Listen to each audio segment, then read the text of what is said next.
ওয়াল্লাহি, আল্লাহর কসম করে বলি, অল্প সময়ের মধ্যেই আপনারা দেখবেন, বেশি দিন লাগবে না। এখন বর্তমান পরিস্থিতির দিকে যদি আপনি তাকান, প্রত্যেকটা মসজিদ, গ্রামগঞ্জের মসজিদের গুলা যদি আপনি খোঁজ খবর নিয়ে দেখেন, ইমাম সাহেবেরা সুদের সম্পর্কে আলোচনা করতে পারে না। কারণ সুদ ব্যাপক হারে বেড়ে যাবে। হয়তো ব্যক্তি সুদ খাবে, অথবা সুদ দিবে, অথবা সাক্ষী থাকবে, অথবা লিখিত করে রাখবে। এই চার ব্যক্তি যখন সমাজের মধ্যে বেশি হয়ে যাবে, তখন সুদের হার তত বেড়ে যাবে। অনেক খতিব সাহেব আমাদের সাথে যোগাযোগ হয়, বলে হুজুর, খুব ঝামেলার মধ্যে আছি, সুদ সম্পর্কে যদি মসজিদে আলোচনা করতে চাই, মসজিদের সভাপতি সুদ খায়, সেক্রেটারি সুদ খায়, যারা মসজিদের দায়িত্বশীল লোক তারাই সুদ খায়। যখন আমি সুদের কথা আলোচনা করি, সমস্ত মুসল্লি তাদের দিকে চেয়ে থাকি। আল্লাহি, এই দিন বেশি দিন দেরি নয়। আল্লাহর হাবিব সাল্লাল্লাহু আলাইহি ওয়াসাল্লাম বলেন, কিয়ামতের আলামত সমূহের মধ্য থেকে অন্যতম আলামত হলো গ্রামে গঞ্জে শহরে বন্দরে সুদ বেড়ে যাবে। মানুষ ইচ্ছায় অনিচ্ছায় সুদের সাথে সম্পৃক্ত হয়ে যাবে। হয়তো ব্যক্তি সুদ খাবে, অথবা সুদ দিবে, অথবা লিখিত রাখবে, অথবা সাক্ষী থাকবে। এই চাই ধরনের ব্যক্তি যখন সমাজে হয়ে যাবে, তখন সমাজ থেকে শান্তি উঠে যাবে, সমাজে তখন শান্তি থাকবে না।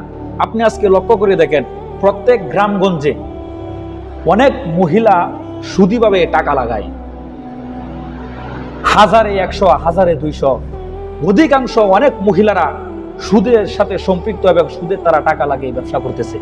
অনেক মানুষ ব্যাংকের মধ্যে টাকা রাখে, প্রতি বছর বছর, প্রতি মাস মাস তার ব্যাংকে থেকে লাভ আসতেছে, কিন্তু সে জানে না এই লাভের টাকাটা তার সুদের উপর আসতেছে। যখন খতিব সাহেবরা, এখন আমি মসজিদের মধ্যে ওয়াজ করতেছি সুদ সম্পর্কে, অনেক মানুষ বেজার হতে পারেন, কিন্তু না, পৃথিবীর যত মানুষ রয়েছে যারা মানুষকে জাহান্নাম থেকে বাঁচাইতে চায়, তারা কখনো মানুষকে আঙ্গুল ধরে ইশারা করে কথা বলে না। কারণ সমস্ত মানুষ যদি জাহান্নামে চলে যায়, আর একজন ব্যক্তি যদি জান্নাতে চলে যায়, জান্নাত তার কাছে শান্তি লাগবে না। এই জন্য আমরা চাই সবাই যেন আমরা জান্নাতে যেতে পারি। এজন্য ভাইরা, পায়ে হাত দিয়ে বলি, যারা এই সুদের সাথে সম্পৃক্ত আছেন, আজ থেকে বাড়িতে গিয়ে সুদী যত লেনদেন কারবার আছে সব আপনারা আজকে থেকে তওবা করেন যে আর আমি কোনোদিন সুদ খাবো না। কারণ পৃথিবীর মধ্যে যত পাপ আছে, সবচাইতে পাওয়ারফুল পাপের নাম হইতেছে যে ব্যক্তি সুদ খায়। এই পাপ সবচাইতে বড় পাওয়ারফুল। 2 নম্বর পাপ, কেউ যদি আল্লাহ তাআলার সাথে শিরিক করে, এই শিরিক আল্লাহ তাআলার সাথে সবচাইতে বড় জঘন্য গুনাহ। যে ব্যক্তি সুদ খায়, তার নামাজ কবুল হবে না, রোজা রাখলে রোজা কবুল হবে না, হজ করলে হজ আল্লাহ তাআলার দরবারে কবুল হবে না, কুরবানি করলে কুরবানিও আল্লাহ তাআলার কাছে কবুল হবে না। এখন যদি আপনাদেরকে প্রশ্ন করা হয় যে কুকুরের গোশত, কেউকে যদি বলা হয় যে কুকুরের গোশত হালাল না হারাম, আপনারা উত্তরে বলবেন যে কুকুরের গোশত হারাম। হাজার হাজার কোটি কোটি টাকা দিলে আপনারা কুকুরের গোশত আহার করতে চাইবেন না। কিন্তু সুদ এই কুকুরের গোশত থেকে আরো বড় নিকৃষ্ট। হাদিসে আল্লাহ রাসূল সাল্লাল্লাহু আলাইহি ওয়াসাল্লাম বলেন যে সুদের 70টি স্তর আছে, তার মধ্যে 1 নম্বর স্তর হলো মায়ের সাথে জিনা করা। এখন যদি কাউকে হাজার হাজার কোটি কোটি টাকা দেওয়া হয় যে মায়ের সাথে জিনা করো, কেউই রাজি হবে না। অথচ সুদকে দিনে 36 বার 70 বার মার সাথে জিনা করতেছে, তার এটা কোনো শরীরে লাগে না। সুদখোরের মধ্যে কবরের মধ্যে যে শাস্তিটা দেওয়া হবে, বিশাল বড় বড় সাপ তার কবরের মধ্যে আসবে, হাসরের ময়দানে রক্তের সাগরের মধ্যে তাকে ফেলে দেওয়া হবে। এবং যারা ফেরাউনের অনুসারী, যারা এই সুদখোরের পেটের মধ্যে ফাড়া দিয়ে তারা জাহান্নামের মধ্যে যাবে। সুদের অনেক ভয়াবহতা।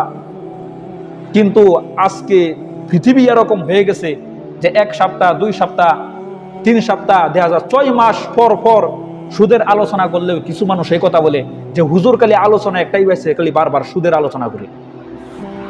এজন্য আপনারা সতর্ক হয়ে যান। যদি দুনিয়াতে যদি শান্তিতে থাকতে চান, আখেরাতে যদি আপনারা জান্নাত পেতে চান, তাহলে হালাল পথে ইনকাম করেন। যে সম্পদের মধ্যে হারাম আছে, এই সম্পদ দ্বারা আপনার সন্তান কোনোদিন মানুষ হবে না, আপনার ছেলে সন্তান অসৎ হবে, আপনার পরিবারে কখনো শান্তি পাবে না। এক ব্যক্তি মনুষ্য অবস্থায় সে আর পৃথিবীতে বেশি দিন বাঁচবে না, তার অবরোশনের সময় হয়েছে। ডাক্তার এসে বলল যে আপনাকে যে আমরা অপারেশনে নিব, আপনার একটি সাইন দরকার। পরিবারকে ফোন দিল, কিন্তু ছেলে আসলো না, বিবি আসলো না। লাস্টে সে বলল আমি তো বাড়ি ফোন দিয়েছি কিন্তু কেউ আসলো না, সর্বশেষ আমার সিগনেচারটা আমিই করি যাতে কোনো সমস্যা না হয়। তাকে অপারেশনে নেওয়া হলো, কিন্তু শেষ পর্যায়ে এই লোকটি ইন্তেকাল করলো। দেখেন, মৃত্যুবরণ করার সময় তার পরিবারের কেউ ছিল না, তার স্ত্রী ছিল না, তার সহপাঠী কেউ ছিল না। তো পৃথিবী কত নিষ্ঠুর আর কত লাঞ্ছনাদায়ক, আর তার ভিতরে কতটুকু কষ্ট থাকতে পারলে সে মৃত্যুবরণ করার সময় যে অপারেশনে নেবে সাইন করার মতো একজন লোক পেল না। এজন্য পৃথিবী বড় আজব, পৃথিবী বড় স্বার্থপর। যখন আপনার টাকার মধ্যে যখন হারাম চলে আসবে, তখন আপনি মানুষ থেকে উঠে যাবেন।